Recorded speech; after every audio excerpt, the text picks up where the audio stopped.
اور ہم بہت سارے مسائل سے آشنا ہو جاتے ہیں۔ توجہ فرمائیں، اس خطبے میں دو اقتباس آپ کی خدمت میں عرض کرنا ہے جو ہمارے موضوع سے مربوط ہیں۔ ایک یہ تھا، پہلا خطبہ یہاں سے شروع ہوتا ہے، اما واللہ لقد تقمصها فلان وانه ليعلم ان محل منها محل القطب من الرحا ينحدر عني السيل ولا يرتع الي الطير فسدلت دونها صوبا وطويت عنها كاشها واتفقت ارتعي بين ان اصول بيد جزاء او اصبر على تخية عمياء يحرم فيها الكبير ويشيب فيها الصغير ويقدح فيها مؤمن حتى يلقى ربه۔ یعنی کیفیت بیان فرما رہے ہیں کہ اس وقت میری حالت کیا تھی، میں نے دیکھا، میں نے پرکھا، میں نے تولا، میں نے فرد کو تولا، ایک ایک نفر کو تولا، ہر انسان کو دیکھا، جانچا، ہر طرف سے میں نے اس کا جائزہ لیا، تو میں اس نتیجے پر پہنچا، فرأیت ان الصبر علی ھذا احجا، میں نے دیکھا کہ صبر کرنا اس پر بہتر ہے، فصبرت وفی العین قزن وفی الحلق شجا ارا تراسی نہبا حتی مزل اول، میں نے دیکھا کہ میری میراث، میرا حق میری آنکھوں کے سامنے جا رہا ہے، اور میں دیکھتا رہ گیا، اور میں نے کچھ بھی نہیں کیا۔ کیوں کچھ نہیں کیا؟ حضرت فرماتے ہیں اس لیے کہ میں نے دائیں بائیں دیکھا، مجھے کوئی نظر نہیں آیا۔ فقط یہ فرماتے ہیں کہ میں نے جب دیکھا تو میرے ساتھ فقط میرے اہل بیت تھے اور کوئی اور بھی موجود نہیں تھا، فقط میرے اہل بیت تھے، اور میں نے اہل بیت یعنی میرے چھوٹے چھوٹے بچے تھے اس وقت رسول اللہ کی رحلت کے بعد، فقط میرے چھوٹے چھوٹے 2 فرزند تھے، یہی میرے ساتھ تھے، اس کے علاوہ کوئی میرے ساتھ نہیں تھا، امت حاضر نہیں تھی، اس لیے میں نے صبر کیا۔ اور میری کیفیت کیا تھی؟ حضرت فرماتے ہیں میری کیفیت یہ تھی کہ جیسے انسان کے گلے میں کچھ پھنس گیا ہو جو نہ باہر نکلتا ہو نہ نیچے جاتا ہو، اور جیسے انسان کی آنکھ میں کوئی کانٹا پڑ گیا ہو، نہ آنکھ کھلتی ہو نہ بند ہوتی ہو، ایک کرب کی کیفیت، ایک ابتلا کی کیفیت میری، جس میں ایک پل چین و سکون نہیں تھا، میں اپنی آنکھوں سے سب کچھ جاتا ہوا دیکھ رہا، لیکن میں کچھ کر نہیں رہا تھا۔ کیوں کر نہیں رہا تھا؟ اس لیے کہ میں نے دائیں بائیں دیکھا، فرد کو پرکھا، کوئی بھی میدان میں حاضر مجھے نظر نہیں آیا سوائے اپنے 2 بچوں کے۔ اور عجیب جملہ حضرت نے فرمایا، فرماتے فظننت، میں نے کنجوسی سے کام لیا، صرف حسن و حسین تھے اور زینب و ام کلثوم، چھوٹے چھوٹے بچے، میں نے کنجوسی سے کام لیا، اور ان کو میں نے اس موقع پر شہادت کے لیے پیش نہیں کیا۔ کیوں نہیں کیا؟ نہ اس وجہ سے کہ اپنے لخت جگر سمجھ کر میں نے سینے سے لگا لیے، بلکہ اس لیے کہ یہ سرمایہ الہی ہے، یہ سرمایہ دین ہے، اس سرمایہ نے دین بچانا ہے، آخرکار انہوں نے شہید ہونا ہے، اس سرمایہ نے دین بچانا ہے۔ میں نے اللہ کا سرمایہ سنبھال کے محفوظ رکھا ذخیرے کے طور پر، کہ اس دن جس دن دین کی بنا ختم کرنے والے آئیں گے، اس دن دین کی بنا کو بچانے والا یہ سرمایہ ہوگا۔ اس لیے میں نے کنجوسی سے کام لیا، یعنی اللہ کا سرمایہ بچایا، نہ اپنی اولاد بچائی۔ لیکن درد یہ تھا عزیز من، علی کا درد یہ تھا، علی فرماتے میں نے جائزہ لیا، میں نے دائیں دیکھا، بائیں دیکھا، اوپر دیکھا، نیچے دیکھا، ہر ایک کو آزمایا، مجھے کوئی حاضر نظر نہیں، حاضر نہیں تھا کوئی بھی۔ یہ ایک ماجرا تھا، جب حضور نہیں تھا ملت کا، اس وقت یہ اتفاق رونما ہوا، اور پھر اس کے بعد یہ خطبہ تھوڑا مفصل ہے۔ دوسرا اقتباس یہاں سے شروع ہوتا ہے کہ جب خلیفہ سوم قتل ہو گئے، شورش ہوئی، لوگ آئے اور آ کر ایک مشکوک کارروائی کے اندر خلیفہ قتل ہو گئے، اور اعلان ہو گیا خلیفہ کے قتل کا۔ اس وقت لوگ آنا شروع ہوئے امیر المومنین کی طرف، جوک در جوک، فوج در فوج، بھیڑ ہو گئی امیر المومنین کے دروازے پر، اور سب ایک التجا کر رہے تھے کہ آپ ہماری حکومت و ہماری امارت قبول کریں۔ اب امیر المومنین دوبارہ فرماتے ہیں، توجہ فرمائیں، کہ جب یہ لوگ آئے دروازے کے اوپر،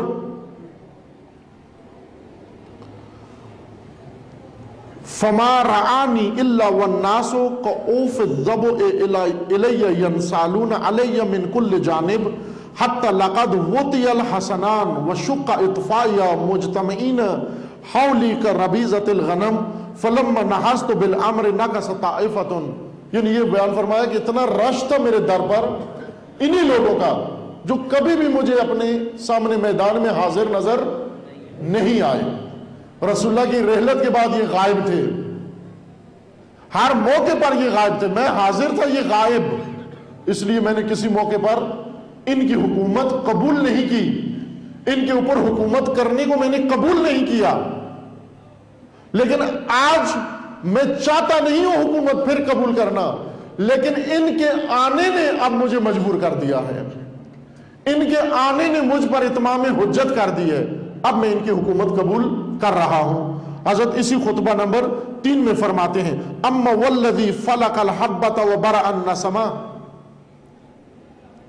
اللہ تعالیٰ کی صفات و افعال ذکر کر کے فرماتے ہیں خدا کی قسم لولا حضور الحاضر وقیام الحجت بوجود الناصر وما اخذ اللہ علی العلماء ان لا یقاروا علی قزۃ ظالم ولا سغب مظلوم لألقیت حبلها على غاربها ولسقیت آخرها بکأس اولها ولألفیتم دنیاکم هذه ازہد عندی من افتت انز. حضرت فرماتے ہیں خدا کی قسم اگر یہ لوگوں کا حضور نہ ہوتا، یہ حضور الحاضر نہ ہوتا، وقیام الحجت بوجود الناصر، یعنی یہ نام نہاد حامی، یہ نام نہاد حامی تھے. چونکہ بعد کے خطبوں میں حضرت نے پھر بیان کیا کہ تم کون لوگ ہو، جو کل خطبہ آپ کی خدمت میں پیش کیا، جن کے بارے میں حضرت نے فرمایا شہود ان کا غیاب، تم حاضر غائب ہو، یعنی حاضر ہوتے ہوئے غائب ہو، ہوتے ہوئے بھی نہیں ہو. تمہارا ہونا نہ ہونا میرے لیے برابر ہے. تم شہود ان کا غیاب ہو، غائب لوگوں کی طرح ہو. جسمانی حاضر ہو، عقلیں تمہاری غائب ہیں. خطبہ نمبر 97 میں. لیکن خطبہ نمبر 3 میں حکومت قبول کرنے کی وجہ یہ بیان فرمائی کہ حضور الحاضر وقیام الحجت بوجود الناصر. چونکہ یہ لوگ حاضر ہیں اور مجھ پر اتمام حجت ہو چکی ہے یہ نام نہاد ناصرین کی وجہ سے. مجھے پتہ ہے دل سے میرے ساتھ دینے والے نہیں، لیکن چونکہ انہوں نے پہل کر کے اپنے حضور کا ثبوت دے دیا، فرماتے ہیں میں نے اس لیے ان کی حکومت قبول کی. اگر یہ حاضر نہ ہوتے، اگر یہ اتمام حجت نہ کرتے، لَأَلْقَيْتُ حَبْلَهَا عَلَى غَارِبِهَا، میں آج بھی خلافت کی مہار اس کی کوہان پہ ڈال دیتا، اور میں آج بھی خلافت کو اسی جام سے پلاتا جس جام سے میں پہلے پلا چکا ہوں، یعنی ناح کا جام. جب خلیفہ دوم کی شورا میں مجھے خلافت و حکومت کی پیشکش ہوئی اور مشروط ہوئی تو میں نے وہاں انکار کر دیا. جس جام انکار سے اس وقت اس کو سیراب کیا تھا، آج بھی میں اسی جام سے اس کو سیراب کرتا. لیکن آج میں نہ نہیں کر رہا، آج میں انکار نہیں کر رہا. کیوں نہیں کر رہا؟ اس لیے کہ آج امت میدان میں حاضر ہو چکی ہے. توجہ فرمائیں. ابھی ہماری بات اس مسئلے میں یہ ہے کہ غدیر میں کون اکٹھا ہوا، سقیفہ میں کون اکٹھا ہوا، کس نے وہاں کچھ کیا، کس نے یہاں کیا. امیر المومنین کو دونوں کا پتا ہے کہ غدیر میں کون تھا، سقیفہ میں کون تھا. لیکن جو غدیر میں تھا، جو سقیفہ میں تھا، علی اس کا تذکرہ کیے بغیر کیا کہہ رہے ہیں، وہ کہاں تھا جس کو میدان میں ہونا چاہیے تھا.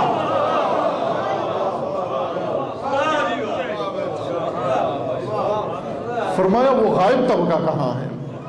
وہ اگر حاضر ہوتا، وہ اگر حاضر ہوتا، اگر غدیر میں حاضر ہوتا، رسول کی رحلت کے بعد حاضر ہوتا، تو آج امت کی تقدیر کچھ اور ہوتی،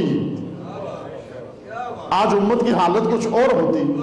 وہ طبقہ غیر حاضر تھا، میں اس غیر حاضر کی بات کر رہا ہوں. علی علیہ السلام فرما رہے ہیں کیوں نہیں تھے تم اس وقت حاضر؟ آج تم حاضر ہوئے، اگرچہ دل سے حاضر نہیں ہو، لیکن جسمانی طور پر تمہارے حضور نے مجھ پر اتمام حجت کر دیا ہے. اس لیے کہا تھا اگر حضور ذہن کے ساتھ سنو گے اس سے پہلے کہ میری زبان سے کچھ بیان ہو، آپ خود عزیزان نتیجہ لے لیں گے. عرض کیا کرنا چاہ رہا ہوں؟ عرض یہ کرنے جا رہا ہوں، آج ہم زمانہ غیبت میں موجود ہیں. زمانہ غیبت کا مطلب یہ ہے کہ امام زندہ حی و حاضر، لیکن امت محروم. امت امام سے، امام موجود ہے، امام حاضر ہے، امام حی ہے، امام زندہ ہے، امام ناظر ہے، لیکن امت امام سے محروم ہے. اس محرومیت کا سبب کیا ہے؟ یوں نہیں کہ غیبت کبریٰ میں یہ حالت ہے، بلکہ علی عالم غیبت میں بھی نہیں، اسی مدینہ کے اندر حاضر ہیں. علی مدینہ کے اندر حاضر ہیں، امت بھی مدینہ کے اندر حاضر ہے، دونوں مدینے کے اندر موجود ہیں، لیکن امت علی کی امامت سے محروم ہے.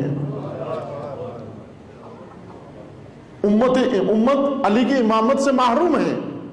کیوں محروم ہے؟ چونکہ امت حاضر نہیں ہے. فرق نہیں پڑتا امام غائب ہو یا امام حاضر ہو، امام لوگوں کے اندر ہو، نظر آ رہے ہو، یا امام نظروں سے اوجھل ہو. ہر دو صورتوں میں اگر امت غائب ہے لوگ سایہ امامت سے بھی محروم ہو جائیں گے، حکومت امام سے محروم ہو جائیں گے. لیکن اگر لوگ نام نہاد حد تک ہی صحیح، صرف دکھلاوے کی حد تک ہی صحیح، فقط حضور جسمانی ہی اگر لے کر اپنے امام کی خدمت میں آ جائیں تو امام خدا سے کیا التجا کرتا ہے؟ اگرچہ میرا جی تو نہیں چاہتا، میں ان کے دلوں کے رازوں سے واقف ہوں، لیکن انہوں نے اکٹھے ہو کر اجتماع کر کے مجھ پر اتمام حجت کر دیا ہے. امام اپنی غیبت کو ختم کر دیتے ہیں. حاضر امت کے اندر امام حاضر ہو جاتے ہیں. آخر 11 امام تو پردہ غیبت میں نہیں گئے، 11 امام تو موجود تھے امت کے اندر، لیکن لوگ ان کی امامت اور ان کی حکومت سے محروم. کیوں محروم تھے؟ اس لیے کہ امت امام کے ساتھ میدان میں حاضر نہیں تھی. امت حاضر نہیں تھی. اور اگر امت حاضر نہ ہو، علی 25 سال اس حالت میں رہتے ہیں جس کے بارے میں فرماتے ہیں جیسے گلے میں کچھ پھنس گیا ہو، نہ نیچے جا رہا ہے نہ اوپر آ رہا ہے، جیسے آنکھ میں کچھ چلا گیا ہو، نہ آنکھ بند ہو رہی ہے نہ آنکھ کھل رہی ہے. آج اگر اس وقت علی علیہ السلام کی یہ حالت تھی، علی علیہ السلام کی یہ حالت تھی جبکہ مسلمانوں کا قتل عام نہیں ہو رہا تھا. علی امام تھے، حکومت چل رہی تھی، مسلمانوں کا قتل عام نہیں ہو رہا تھا، بلکہ بہت ساری مصلحتیں ایسی تھیں جن کی خاطر امام خود تعاون کر رہے تھے حکومت کے ساتھ. یعنی جس حکومت سے اختلاف تھا اسی حکومت کے ساتھ تعاون بھی کر رہے تھے. اسی نہج البلاغہ کے اندر خطبے ہیں. خلیفہ دوم نے جانا چاہا جنگ میں، ایک دفعہ روم کے ساتھ، ایک دفعہ ایران کے خلاف جنگ کے لیے. ہر 2 دفعہ امیر المومنین نے آ کر سمجھایا کہ آپ کا جانا مناسب نہیں ہے، آپ کا جانا مسلمانوں کی اور اسلام کی مصلحت میں نہیں ہے. کیوں نہیں ہے؟ کیونکہ آپ حاکم ہیں. آپ دشمن کے سامنے جائیں، وہ آپ کو پہچان لیں اور بڑھ کر اگر آپ کا کام وہاں تمام کر دیں، خلیفہ قتل ہو جائے، حاکم قتل ہو جائے، فوج کے حوصلے پست ہو جاتے ہیں، شکست ہو سکتی ہے. اور اس سے بڑھ کر تعاون کیا، اتنا تعاون کیا کہ حتیٰ حکمران و خلفاء کی زبان سے نکلا اگر علی نہ ہوتے ہم ہلاک ہو جاتے. اتنا تعاون کیا علی علیہ السلام، اس قدر تعاون کیا اس حکومت کے ساتھ جسے قبول نہیں کرتے تھے. کیوں؟ اس لیے کہ کچھ مصلحتیں تھیں دین کی جس کی بقا کی خاطر امیر المومنین یہ کر رہے تھے.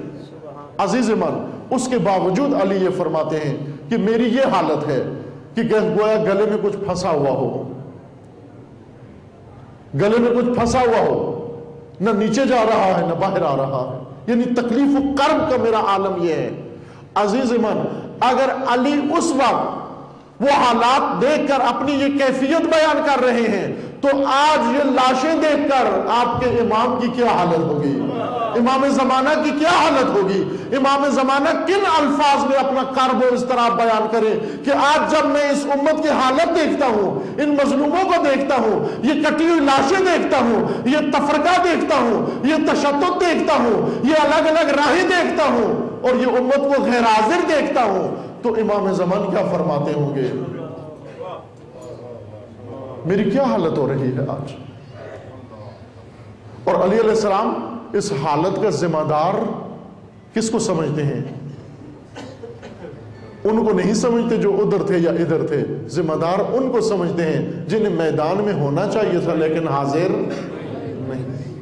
فرماتے تم کدھر تھے اس وقت؟ لولا حضور الحاضر وقیام الحجت بوجود الناصر، تم اس وقت نہیں تھے، میں خاموش تھا، آج تم اگرچہ ظاہری طور پر ہی آ گئے، میں تمہاری قیادت کرنے کے لیے تیار ہوں۔ تو اس کو کیا علی پہلے امام کے عمل کو میزان قرار نہیں دیتے علی کے فرزند کے لیے جو پردہ غیبت میں ہے، کہ اگر آج امام زمان یہی کہیں کہ میں تمہارا منتظر ہوں، تم غائبین کا منتظر ہوں، تم اگرچہ نام نہاد حد تک کی اگر حاضر ہو جاؤ، میں پردہ غیبت سے ظاہر ہو جاؤں گا، تم اگرچہ نام نہاد حد تک کی ظاہر ہو جاؤ، حاضر ہو جاؤ، اس جگہ حاضر ہو جاؤ جہاں تمہیں حاضر ہونا چاہیے۔ امامت کا تعلق امت سے ہے عزیز من، امت حاضر۔ امام ریوڑوں میں نہیں آتا، امام قوموں میں نہیں آتا، قوموں میں قوم پرست آتے ہیں، نیشنز میں نیشنلسٹ آتے ہیں۔ خدا نے قوموں کے لیے امام نہیں بنائے، ریوڑوں کے لیے امام نہیں بنائے، قبائل کے لیے امام نہیں بنائے، قبائل کے مناسب جس طرح کی امت ہے اسی طرح کو اس کو رہبر دے دیا، جیسے روح ایسے فرشتے، جس طرح کی کوئی قوم ہے اس طرح کا اس کو رہنما دے دیا، ریوڑ کو ڈکٹیٹر دے دیا، قوم کو قوم پرست دے دیا، قبائل کو سردار دے دیا، کسی کو وڈیرا دے دیا، کسی کو جاگیردار دے دیا، کسی کو سیاست باز دے دیا، کسی کو استعمار کا مہرہ دے دیا، جس کے قابل ہے کوئی وہ اس کو دے دیا۔ لیکن امت حاضر کو خدا امام عطا کرتا ہے، امت حاضر کا حق امام ہے۔ ہم اپنے اعمال کو غور کریں، امام کا رخ ہماری طرف ہے،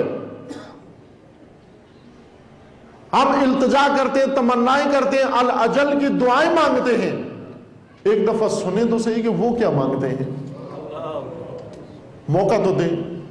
میں نے بارہا یہ مجالس میں عرض کیا ہے کہ ہماری یہ عادت بن گئی ہے سنانے کی، سناتے ہیں نا ہم اس وقت، سننے کے لیے تیار ہر آدمی کہتے ہیں میں بولوں تم سنو، شوق ہے ہمیں سنانے کا، اتنا شوق ہے سنانے کا کہ اگر میلاد کی محفل ہو تو ہماری کوشش یہ ہوتی ہے کہ نبی سنیں، ہم نبی کے فضائل نبی کو سنائیں، ہم نعت پڑھیں نبی سنیں،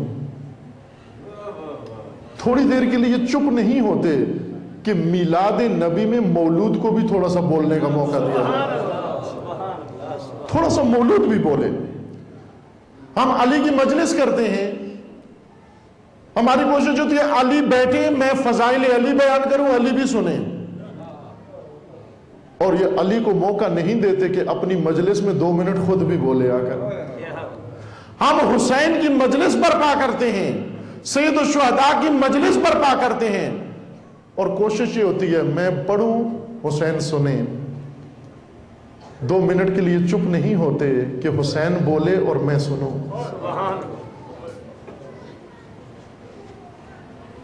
ہم اپنی سناتے ہیں، ساتھ کہتے بھی ہیں کہ ہمارا ایمان ہے کہ وہ مجلس میں آتے ہیں، آئمہ مجلس میں آتے، خوب اگر مجلس میں آتے ہیں جہاں امام مجلس میں آئے ہوئے ہوں وہاں میں پھر بولوں، میں بولوں وہاں پر، میں چپ ہو جاؤں؟ اگر مجھے معلوم ہے کہ علی مجلس میں ہیں تو پھر علی کو بولنے دو، اگر مجھے معلوم ہے کہ حسین مجلس میں ہیں تو پھر حسین کو بولنے دو۔ اب آج کیسے علی و حسین بولیں؟ اگر نہج البلاغہ کھول کے ممبروں پہ آ جاؤ تو سمجھو علی بول رہے ہیں۔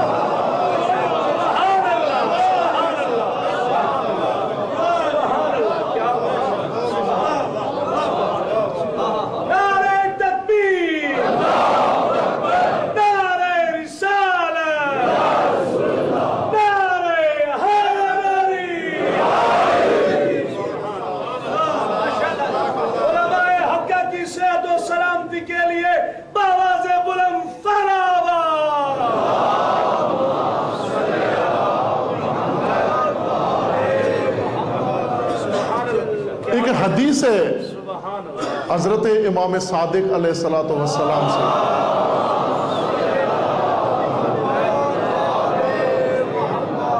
اس حدیث نورانی میں امام علیہ السلام فرماتے ہیں لقد تجلی اللہ لخلقہ فی کلامہ،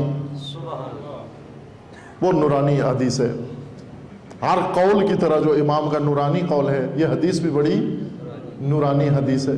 امام فرماتے ہیں لقد تجلی اللہ لخلقہ فی کلامہ، اللہ اپنے کلام میں، قرآن میں خدا متجلی ہے، اپنے کلام کے اندر اللہ متجلی ہے، اللہ جلوگر ہے۔ اگر کسی نے اللہ کو دیکھنا ہے، اللہ غاروں میں نہیں، اللہ قرآن میں نظر آئے گا۔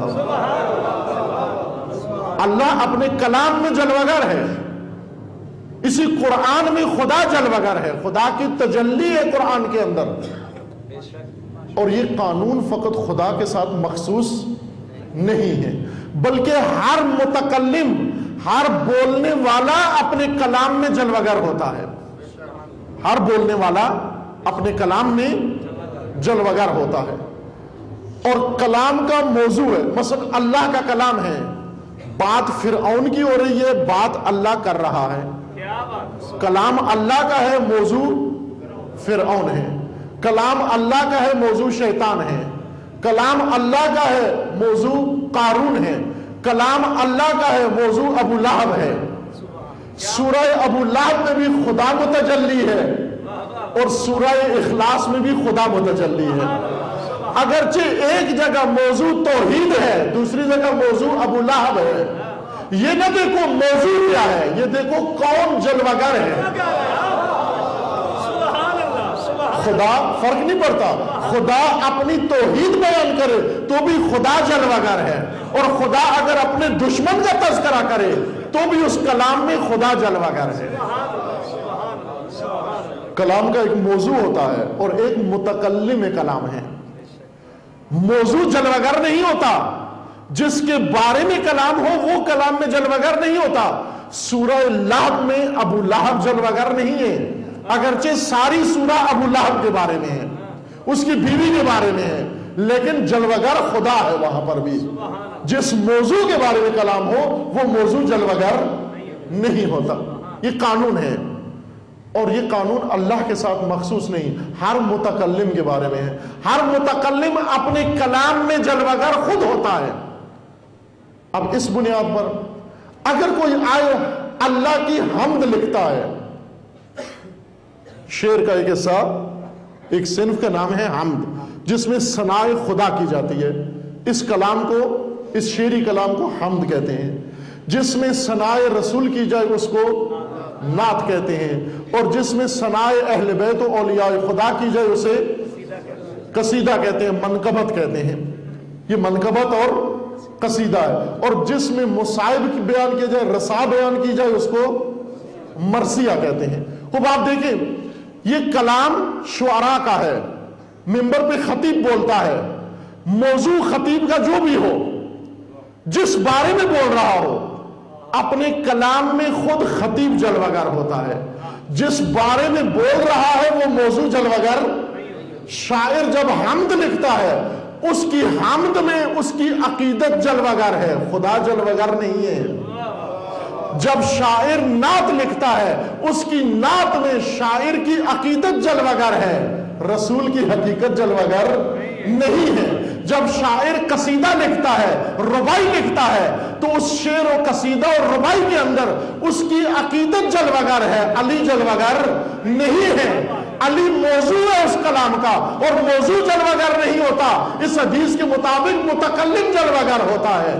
تو اگر اپنے جلوے دکھانے ہیں موضوع اللہ کو قرار دے کر، موضوع رسول کو قرار دے کر، موضوع علی کو قرار دے کر اگر خود جلوے کرنے ہیں تو فقط تمہاری عقیدتیں ظاہر ہوں گی، اور اگر تم چپ ہو جاؤ، اللہ کو جلوے کرنے دو، رسول کو جلوے کرنے دو، اور علی و اولاد علی کو جلوے کرنے دو، تو عقیدتوں کے ساتھ ساتھ حقیقتیں بھی جلوہ گر ہوں گی۔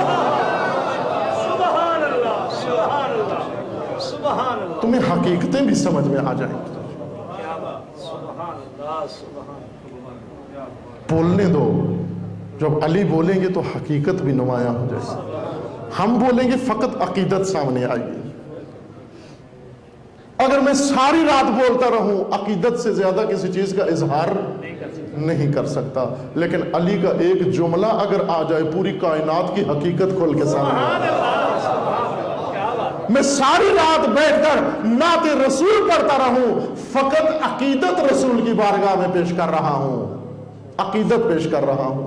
میری عقیدت کا رسول اللہ کو فائدہ نہیں، مجھے فائدہ ملتا ہے، رسول کو کوئی فائدہ، میری عقیدت کا مجھے فائدہ ملتا ہے۔ میں ساری رات بیٹھ کر اپنی عقیدت کا اظہار بارگاہ اہل بیت میں کرتا رہوں، اہل بیت کو اس عقیدت کا کوئی فائدہ نہیں بلکہ مجھے فائدہ ملے گا۔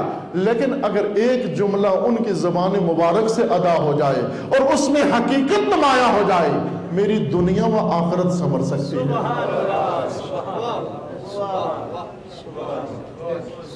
وہ موقع دو، مجلس حسین میں حسین کو بولنے کا موقع دو، مجلس علی میں علی کو بولنے کا موقع دو، مجلس رسول میں رسول کو بولنے کا موقع دو، وہ مجلس توحید میں اللہ کو بات کرنے کا موقع دو۔ خدا بھی تو بولے، کلام خدا بھی آئے، وہ کیسے آج کیسے رسول بولے، کس طرح علی بولے، کس طرح اولاد علی بولے؟ یہ بند ذخیرے، یہ خزانے نہج البلاغہ کے کھول کے ممبروں پہ پڑھو۔ علی کو حسرت تھی کب میرے خطبوں کے مخاطب پیدا ہوں گے۔ کیا آج وہ زمانہ آ گیا ہے؟ آج کوئی حاضر ہے یا آج بھی شہودن کا کوئی یاب ہے؟ اشہودن کا کوئی یاب؟ تم ان حاضرین کی طرح ہو جو غائب ہیں۔ یہ خطبے سننے والا، جس وقت علی خود بیان فرما رہے تھے ممبر پر، اس وقت بھی کوئی نہیں تھا، اور آج جب کہ نہج البلاغہ کی جلدوں کے اندر پڑے ہوئے ہیں، آج بھی کوئی سننے والا نہیں ہے موجود۔ کیوں؟ اس لیے کہ ہم اپنے جلوے، خطبہ اپنے جلوے زیادہ دکھاتے ہیں، اپنے جلوے زیادہ دکھاتے ہیں۔ میں بولوں وہ سنیں، اور قرآن نے کہا یہ بے ادبی ہے، جہاں رسول بیٹھے ہوں وہاں تم چپ رہو، رسول بولیں۔ کیا بات ہے، سبحان اللہ۔ جہاں جانشین رسول بیٹھے ہوں تم چپ رہو، جانشین رسول بولے۔ سبحان اللہ، سبحان اللہ، سبحان اللہ۔ ان کو بولنے دو۔ یہ خطبات سید الشہداء یہ کیوں ہماری مجالس کی زینت نہ بنے؟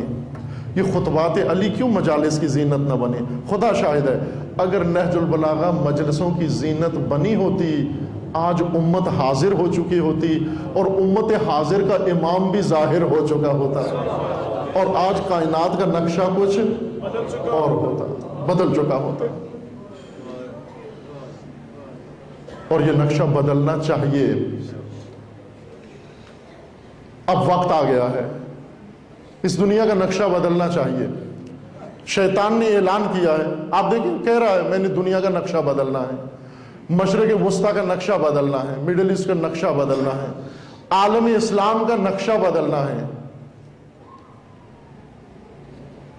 اس سے پہلے کہ شیطان اس دنیا کا نقشہ بدلے، یہ نقشہ اللہ نے بنا کے آپ کو دیا ہوا ہے، اس نقشے کے مطابق تم کائنات کا نقشہ بدل دو۔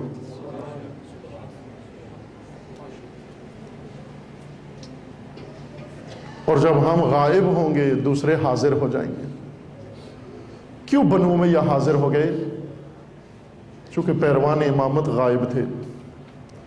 عمر سعد کربلا میں حاضر تھا، کوفہ والے غائب۔ عمر سعد کوفہ سے لشکر لے کر آیا تھا، کوفہ سے کربلا آیا تھا۔ جنہوں نے امام کو خط لکھے تھے وہ کوفہ سے باہر نہیں آئے. وہ کربلا میں غائب تھے. عمر سعد کربلا میں حاضر تھا. اگر دشمن حاضر ہو جائے اور امت غیر حاضر، پھر وہ کچھ ہوتا ہے جو کربلا میں ہوا. بہت دردناک داستان تکرار ہوتی ہے عزیز من. اور آج جو کچھ ہو رہا ہے تیری میری غیر حاضری کی وجہ سے ہو رہا ہے. کچھ لوگ کربلا میں غیر حاضر تھے، وہاں لاشیں گریں، وہاں گردنیں کٹیں، وہاں لوگ پائمال ہوئے، وہاں خیمے جلے، وہاں چادریں لٹیں، وہاں تماچے لگے، وہاں اسارتیں ہوئیں، وہاں ظلم ہوا، وہاں ستم ہوا، وہاں قیامت برپا ہوئی. کیوں قیامت برپا ہوئی؟ اس لیے کہ مکہ کا حاجی کربلا میں حاضر نہیں تھا، مدینہ کا زائر کربلا میں حاضر نہیں تھا، کوفہ کا بزدل کربلا میں حاضر نہیں تھا، یمن کا تاجر کربلا میں حاضر نہیں تھا، مصر کا قاری کربلا میں حاضر نہیں تھا، بصرہ کا عافیت طلب کربلا میں حاضر نہیں تھا. ان کی غیر حاضری سے یہ ظلم ہوا، ان کی غیر حاضری سے یہ ظلم ہوا. آج روز جب ہم سنتے ہیں کبھی پارا چنار میں لاشیں گر رہی ہیں، کبھی گلگت کی راہ میں لاشیں گر رہی ہیں، کبھی کوئٹہ میں، کبھی خانپور میں، کبھی رحم یار خان میں، کبھی کس شہر میں، کبھی کس شہر میں. اگرچہ لاشیں گرانے والے معلوم ہیں، ان کو حکم دینے والے معلوم ہیں، ان کا ساتھ دینے والے بھی معلوم ہیں، لیکن اگر علی سے جا کر پوچھو یہ لاشیں کیوں گرتی ہیں تو علی کیا جواب دیں گے؟ کچھ لوگوں کی غیر حاضری کی وجہ سے گرتی ہیں.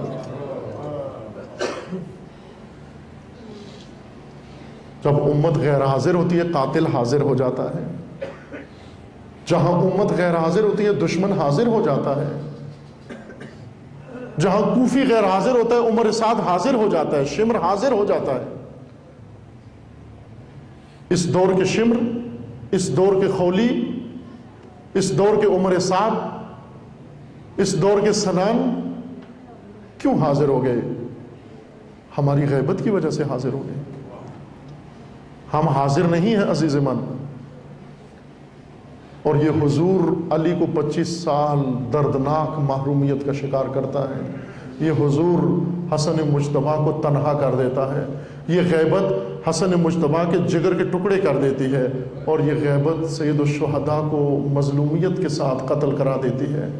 اور یہ مظلومیت سال ہا سال زین العابدین کو لہو رلاتی ہے.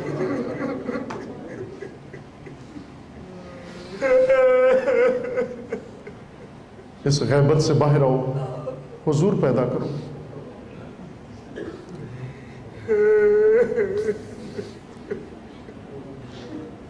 ان مصائب میں یہی پیغام ہے. سید الشہداء نے شہادت کے بعد ایک پیغام اپنے شیعوں کو دیا جس کی راویہ سکینہ بنت حسین ہے. جب بی بی مقتل میں گئیں، اپنے بابا کی لاش سے لپٹ گئیں، روتے روتے غشی طاری ہو گئی، اور جناب زینب اولیاء بی بی کو بلاتی ہوئی سکینہ سکینہ کی ندائیں دیتی ہوئی جب اس گودال قتل گاہ میں پہنچی، وہاں دیکھا بچی باپ کے سینے سے لگ کر سو رہی ہے. سکینہ کو اٹھایا، گلے سے لگایا. اس وقت بی بی نے فرمایا کہ پھوپھی اماں، جب میں آ کر بابا کی لاش سے لپٹ گئی اور مجھ پر غشی طاری ہوئی، اس عالم غشی میں بابا نے مجھے کچھ پیغام دیا ہے. کس کے نام؟ اپنے شیعوں کے نام دیا ہے.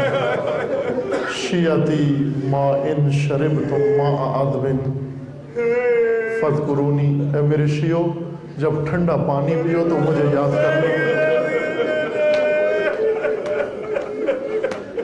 او سمیتم بشہید او غریب او سمیتم بشہید او غریب فندبونی. اور اے میرے شیعوں، کسی غریب کو تنہا نہ چھوڑنا، کسی کسی غریب کو تنہا نہ چھوڑنا۔ عزیز من، غریب فقیر کو نہیں کہتے، غریب اس کو کہتے ہیں جس کا کوئی بھی نہ رہا، جس کا کوئی بھی نہ رہا۔ آپ زیارت ناموں میں سید الشہداء کے لیے ایک صفت پڑھتے ہیں، السلام علیکہ ایہا الوتر الموتور، اے وتر موتور تجھ پر درود و سلام ہو۔ کبھی غور کیا ہے وتر موتور کیا ہے؟ تنہا تنہا، جس کا کوئی بھی نہ رہا، جس کا کوئی بھی نہ رہا ہو۔ امام فرماتے ہیں کہ جب بھی کسی غریب کو دیکھو جس کا کوئی نہ ہو، اس کو تنہا نہ چھوڑنا، کبھی دین کو تنہا نہ چھوڑنا، کبھی امام کو تنہا نہ چھوڑنا، کبھی اپنے رہبر کو تنہا نہ چھوڑنا، کبھی ولی زمان کو تنہا نہ چھوڑنا، کبھی اس میدان کو تنہا نہ چھوڑنا۔ یہ سب غریب ہیں، کبھی ان کو تنہا نہ چھوڑنا۔ اور سید ساجدین کیوں روتے رہے؟ کسی شخص نے مدینہ میں سید ساجدین سے پوچھا، مولا آپ تو خود ہمیں فرماتے ہیں شہادت ہمارا فخر ہے، جب شہادت فخر ہے تو اتنا روتے کیوں ہیں؟ آپ کی آنکھیں تو سفید ہو رہی ہیں۔ امام مظلوم کیا فرماتے تھے؟ تو نے انصاف نہیں کیا۔ مگر میں نے کب کہا شہادت ہمارا فخر نہیں ہے؟ لیکن یہ تو بتا، آیا بیویوں کی اسارت بھی ہمارا فخر ہے؟ آیا حرم رسول کی اسارت بھی ہمارا فخر ہے؟ اور امام مظلوم مدینہ میں جب بھی گھر سے باہر نکلتے، جب کوئی منظر نظر آ جاتا تو فریادیں کر کے رونا شروع کر دیتے۔ امام مدینے میں آئے، مدینے کی گلیوں میں آئے، ایک شخص باہر سے غریب الوطن مدینے میں آ کر مدد مانگ رہا تھا، لوگوں میں غریب ہوں میری مدد کرو۔ سید ساجدین پوچھتے ہیں، اے غریب کہنے والے اپنے آپ کو، تو یہ بتا اگر تم مدینے میں مر جائے، اہل مدینہ تجھے دفن کریں گے یا نہیں؟ اہل مدینہ تجھے کفن دیں گے یا نہیں؟ اہل مدینہ تیرا جنازہ پڑھیں گے یا نہیں؟ اہل مدینہ تجھے دفنائیں گے یا نہیں؟ کہنے لگا مولا جو کچھ بھی ہو نبی کا شہر ہے، نبی کی امت ہے، اتنا جانتے ہیں اگر کوئی مسلمان عالم غربت میں مر جائے اس کو کفن دینا واجب ہے، اس کو دفن کرنا واجب ہے، اس کا جنازہ پڑھنا لازم ہے۔ تو پھر امام نے کیا فرمایا؟ اگر یہ تو یقین رکھتا ہے تو پھر اپنے آپ کو غریب کیوں کہتا ہے؟ پھر اپنے آپ کو غریب کیوں کہتا ہے؟ کہا مولا پھر غریب کون ہے؟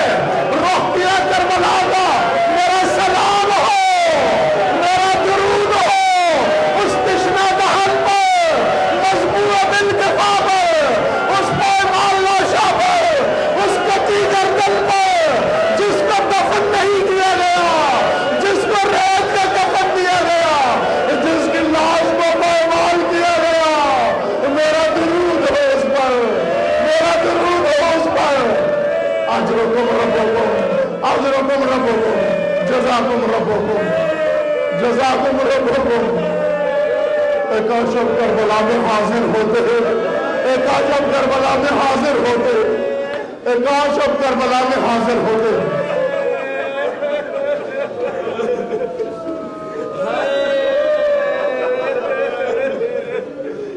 جب سید الشہداء کی شہادت ہو چکی، سید الشہداء کا سر اقدس تن سے جدا کیا گیا، عمر سعد لعین حکم دیتا ہے اب لاشوں سے، ہر لاش سے سر کو جدا کیا جائے۔ یہ لعین گنج شہداء میں جاتے ہیں، لاشوں کو اٹھا کر ہر شخص شہید کے سر کو تن سے جدا کرتا ہے اور سروں کو لے کر انعام کے لیے روانہ ہو جاتے ہیں۔ یہ لعین حکم دیتا ہے اب لاشوں کو پائمال کیا جائے۔ لاشوں کو پائمال کرنے کی تیاریاں شروع ہو گئی۔ روایت میں مقاتل میں لکھا ہے ہر لاش کو پائمال کرنے کے لیے 2 گھوڑے تیار کیے گئے، ایک گھوڑا ادھر کھڑا کیا گیا، ایک گھوڑا مخالف سمت میں کھڑا کیا گیا، ادھر سے دوڑتا تھا گھوڑا ادھر جاتا، ادھر کا گھوڑا دوڑتا ہوا ادھر آتا، اور 2 گھوڑے ہر شہید کی لاش کو پائمال کر رہے تھے۔ لیکن حسین مظلوم کی لاش کو پائمال کرنے کے لیے 10 گھوڑے تیار کیے گئے، 5 گھوڑے مشرق کی طرف، 5 گھوڑے مغرب کی طرف، اور ان کو حکم دیا گیا مشرق کے گھوڑے مغرب کو چلے جائیں، مغرب کے گھوڑے مشرق کو چلے جائیں۔ جب لاشا پامال ہو چکا، یہ گھوڑ سوار عمر سعد کے پاس جاتے ہیں اور آ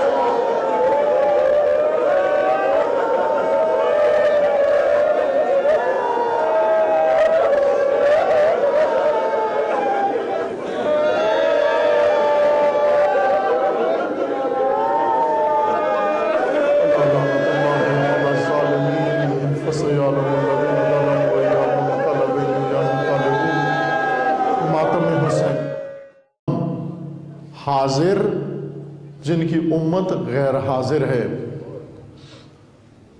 اور ہر ایک اپنے عہد کی مظلومیت گزار کے اس دنیا سے چلے گئے۔ اس لیے خداوند تبارک و تعالیٰ نے 12واں ذخیرہ محفوظ کر لیا ہے اس وقت تک کے لیے جب تک امت حاضر نہیں ہو جاتی۔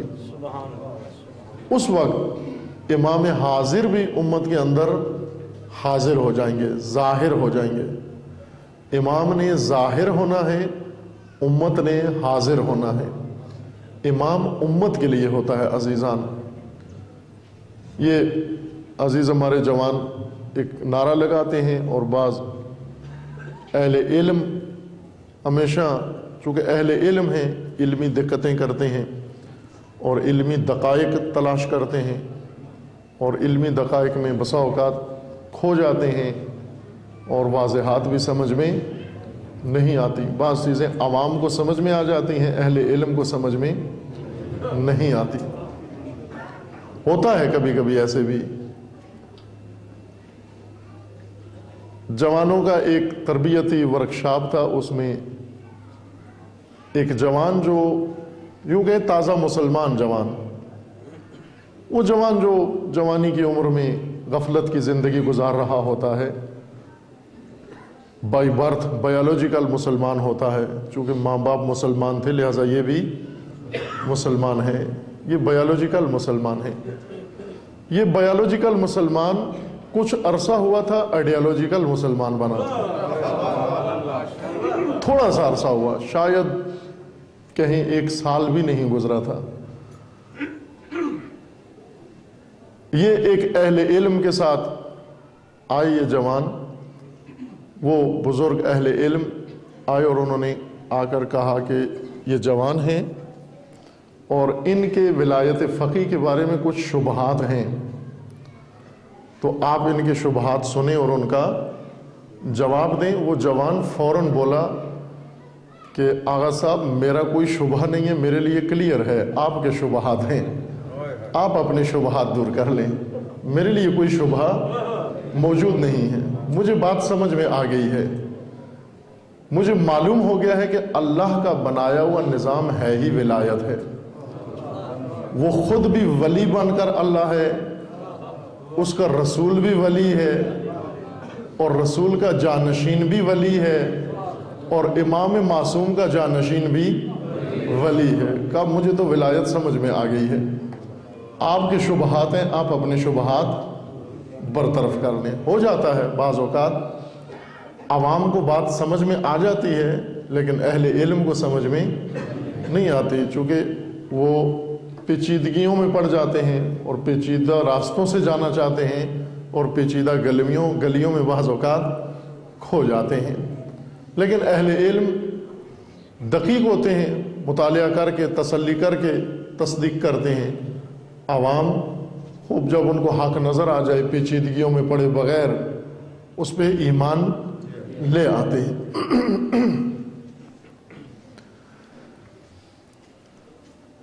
امام حضور ضروری ہے، حاضری ضروری ہے،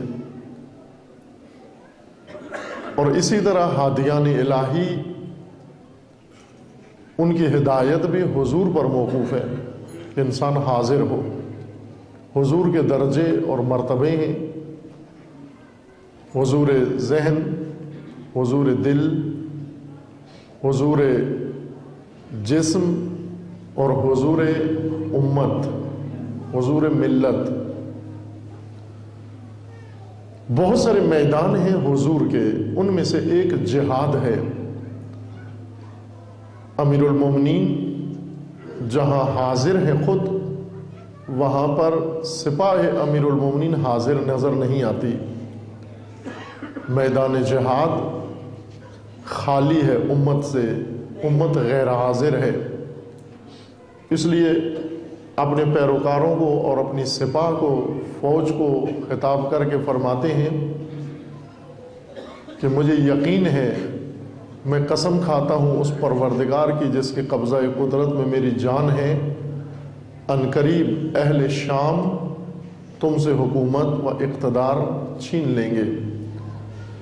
اس کی وجہ یہ ہے کہ وہ میدان باطل میں حاضر ہیں اور تم میدان حق سے غیر حاضر ہو. تمہاری غیر حاضری باعث بنے گی کہ وہ میدان تم سے چھین لے، اور آخرکار یہی ہوا. غیر حاضر حق پرستوں سے حاضر باطل پرستوں نے میدان چھین لیا. غلبہ حق و باطل کی جنگ میں نہ حق کو دیا گیا ہے نہ باطل کو، غلبہ حاضر کو دیا گیا ہے.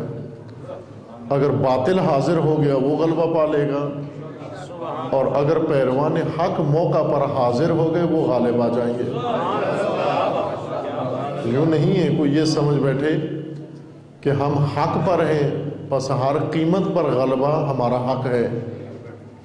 الحق ہونا اور بات ہے اور غلبہ پانا اور بات ہے. غلبے کے لیے حضور شرط ہے، غلبے کے لیے حاضر ہونا اس میدان میں جہاں پر امام موجود ہیں وہاں حاضر ہونا شرط ہے. آپ توجہ فرمائیں، ہم ایک استثنائی زمانے میں زندگی بسر کر رہے ہیں جس کو زمانہ غیبت امام کہتے ہیں، زمانہ غیبت حجت خدا کہتے ہیں.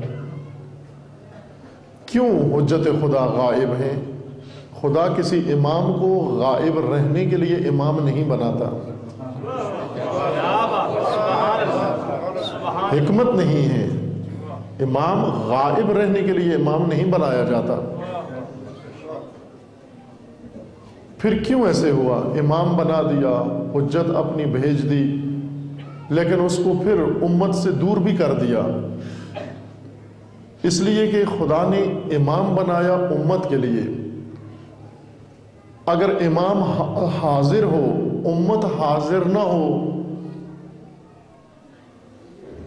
وہ امام امتحان میں پڑ جاتا ہے، اس پر مصائب ٹوٹ پڑتے ہیں، وہ تنہا ہو جاتا ہے. 11 امام خدا نے منصب امامت بنایا امت کے لیے. یہ عزیزان شعار دیتے ہیں، اہل علم شک میں پڑ جاتے ہیں. جوانان عزیز، یہ کوئی مکتبی شعار پر بھی ایک گفتگو ہوئی ہے، شاید آپ نے سنی ہوگی. شعار حسینی، کربلا میں سید الشہداء علیہ السلام کے جو شعار تھے، اگر ہم ہوتے تو یقیناً پابندی لگا دیتے امام پر بھی کہ آپ شعار نہ دیں، شعار مناسب نہیں ہے. لیکن چونکہ ہم نہیں تھے، امام علیہ السلام نے وہ شعار ہماری غیر موجودگی میں لگا دیے. یہ شعار جو ابھی آپ سنتے ہیں اور بعض لگاتے بھی ہیں، بہت سارے شعار سید الشہداء نے دیے، شہداء کربلا نے دیے، بلکہ شعار ہر امام نے دیے اور ہر نبی نے دیے. بلکہ روایات میں ہے کہ قیامت کے دن بھی مومنین شعار کے ساتھ محشر میں حاضر ہوں گے اور اپنے شعار سے پہچانے جائیں گے. مکتبی شعار، احساساتی نعرے نہ. کچھ نعرے احساسات کی وجہ سے ابھرتے ہیں، انسان کے زبان پر جاری ہوتے ہیں، اور کچھ نعرہ مکتب سکھاتا ہے، آئیڈیالوجی سکھاتی ہے. یہ شعار اور نعرہ مکتب کا ترجمان ہوتا ہے. سید الشہداء علیہ السلام نے اپنا تمام مکتب ان شعار کے اندر خلاصہ کر کے بیان کر دیا. ہیہات من نزلہ ایک تلخیص ہے تمام حسینیت کی. انی لا اری الموت الا سعادتا والحیات مع الظالمین الا برما. یہ مکتب حسینیت کی تلخیص ہے، خلاصہ ہے. ایک جملے میں ساری حسینیت آ گئی ہے. اور اس طرح وہ مختلف جملات جو امام علیہ السلام نے بیان فرمائی. شعار حسینی ایک گفتگو ہے، چند سال قبل توفیق ہوئی تھی مومنین کی خدمت میں و ان عزیزان کی خدمت میں بیان کی تھی. ایک شعار یہ ہمارے عزیزان یہ لگاتے ہیں، ہم امت کس کی؟ جواب میں کیا کہتے ہیں؟ حیدر کی. ہم امت کس کی؟ حیدر کی. ہم امت کس کی؟ راہبر کی. خوب، یہ عوام ہے، ان کو سمجھ آ جاتی ہے بھئی حیدر امام ہیں اور امت امام کے لیے ہوتی ہے، امام امت کے لیے ہوتا ہے. رشتہ ہی ان دو میں ہے. امامت اور امت کا. جس طرح زوج اور زوجہ، کبھی بھی آپ کی زبان پر زوجہ آئے بعد میں ساس نہیں آتا ذہن میں. کبھی بھی کسی نے کہا ہے کہ زوج اور ساس، زوج اور ساس کا تصور نہیں آتا، بلکہ زوج اور زوجہ کا رشتہ ذہن میں آتا ہے. خالق اور مخلوق، عبد اور معبود، یہ رشتے خدا نے قائم ہی اسی طرح سے کیے ہیں. اس طرح اللہ تعالیٰ نے امت کا رشتہ امامت سے جوڑا، امامت کا رشتہ امت سے جوڑا. ہم اگر رسول اللہ کی امت ہیں تو رسول ہونے کی وجہ سے نہیں، بلکہ امام ہونے کی وجہ سے رسول اللہ کی امت ہیں. رسول کو امت نہیں چاہیے، امام کو امت چاہیے. اور رسول اللہ امام ہیں، اللہ نے امام بنایا، اس لیے رسول اللہ نے آ کر امت بنائی. اور جو امت رسول ہیں در حقیقت امیر المومنین کو یہ حسرت تھی جن ایام میں یہ خطبات اپنے پیروکاروں کے درمیان اور ان کے سامنے بیان فرما رہے تھے. یہ حسرت تھی حضرت کے دل میں کہ اے کاش کوئی آمادہ و حاضر ذہن مل جائے جو میرے کلام کی حقیقت کو سمجھ سکے، جو میرے بیان کی نورانیت کو تحمل کر سکے اور حامل کر سکے. متعدد خطبات میں حضرت نے اپنے مخاطبین سے یہ کہا کہ تمہارے جسم حاضر ہیں لیکن تمہارے ذہن اور عقلیں حاضر نہیں ہیں. دوسرے لفظوں میں امام اپنی امت سے یہ فرما رہے ہیں کہ میں بظاہر حاضرین اور دراصل غائبین سے مخاطب ہوں، جو جسمانی طور پر حاضر ہیں اور ذہنی طور پر غیر حاضر ہیں. شہود کا غیاب، ایسے حاضرین ہیں جسمانی جن کی عقلیں اور جن کے ذہن غیر حاضر ہیں. عزیزان، دین اسی وقت انسان کے سمجھ میں آتا ہے جب انسان حضور ذہن کے ساتھ دین کو سمجھنے کی کوشش کرے، وہ حضور دل کے ساتھ دین کی طرف رغبت ظاہر کرے. دین کے تمام معاملات و تمام شعبے و تعلیمات اسی حضور پر منحصر اور اسی حضور پر موقوف ہیں. دین غائبین کے لیے کچھ بھی لے کر نہیں آیا، سب کچھ حاضرین کے لیے ہے. لیکن مشکل یہ ہے کہ وہی حضور جو دین کو مطلوب ہے اور خالق دین کو مطلوب ہے، وہ حضور تھوڑا دشوار ہے. اس حضور تک پہنچنے کے لیے کوشش، توجہ اور محنت کی ضرورت ہے. غائبین محروم ہیں ہر رحمت خدا و ہر نعمت خداوند تبارک و تعالی سے.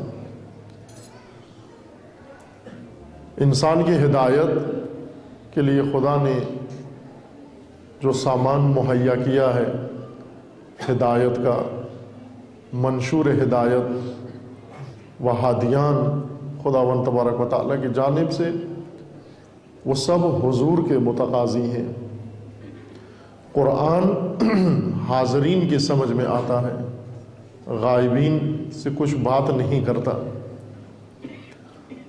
غائبین وہ ہیں جو قرآن کھول کے بیٹھ جائیں،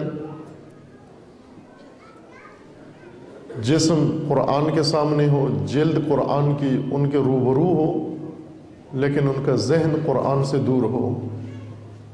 انہیں قرآن غائب سمجھتا ہے، غیر حاضر سمجھتا ہے، اور غیر حاضر کے ساتھ اپنی بات نہیں کرتا، حاضر کے ساتھ بات کرتا ہے. قرآن کی خدمت میں الرحمن الرحیم، الحمدللہ والصلاة والسلام علی رسول اللہ وآلہ آل اللہ واللعنۃ الدائمۃ علی اعدائہم وأعداء اللہ من یوم عداوتهم الى یوم لقاء اللہ. اما بعد فقال امیر المؤمنین علی بن ابی طالب علیہ الصلاۃ والسلام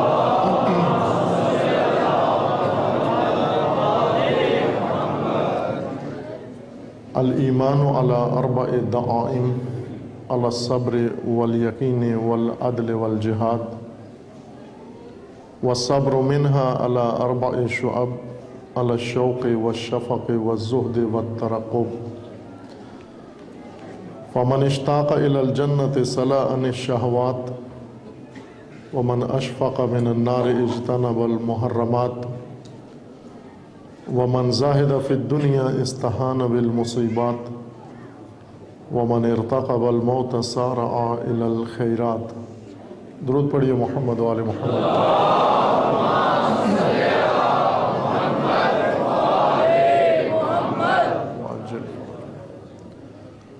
خداوند تبارک و تعالیٰ تمام مومنین کو اپنے حفظ و امان میں محفوظ فرمائے. تمام مومنین کی حفظ و سلامتی کے لیے بلند آواز سے صلوات پڑھیے محمد.